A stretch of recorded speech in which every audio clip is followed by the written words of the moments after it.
Hi, regional facilitators. So glad you're here. Thanks for checking into the network's Constant Contact account to send email newsletters. To access it, go to constantcontact.com. A screen that looks like this will pop up. The username is tbuegler, Tbuegler, and the password I'll send you by email, or you can call me to get that. I'm not going to put it on here because that would broadcast it to the world, but enter the password, click on log in, and it will take you to a screen that looks like this. You'll see that up here it lists the emails that are in process, the ones that we've done. That we already did a test email for a region. A symbol uses our email account, and then e-news for the 20th and the 13th of April, the most recent ones it shows. To create an email, you just click on create an email, and then enter the name that you want. Let's just say we're going to do a test one. We'll call it the Region 2 newsletter, April 19, 2001, or 10, excuse me.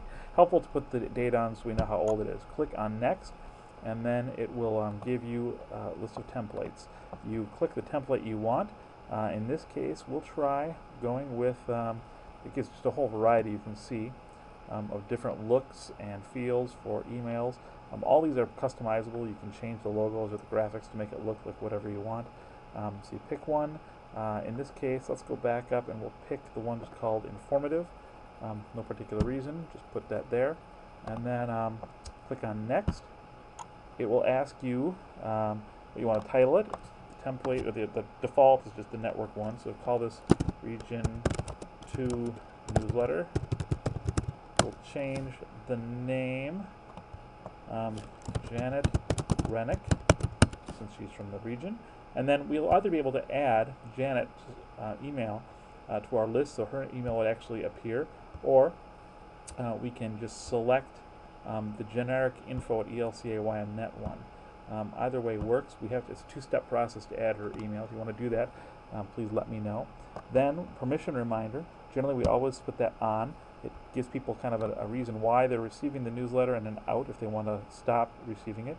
That's just a good practice in email newsletters. Click on next, and then the email itself will appear. For some reason, it always puts our logo at the top really large.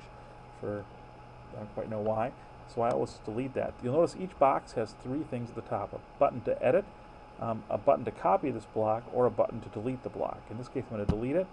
It asks me if I'm sure I want to do that. Yes.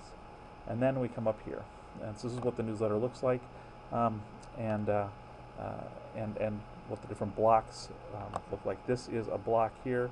You can click and drag it, move it around, whatever. A newsletter is made up of these little blocks that will take us, or that we use for different kinds of articles. Generally speaking, as a rule of thumb, we don't put full long articles in one of these blocks. A lot of times what we'll do is just put a little teaser in the text itself, and then we will use that to draw them to the website someplace. That's the basic scoop on how to get in and do the initial creation of an email newsletter. The next video will be on how to edit a block. Thanks, and I'll talk to you soon.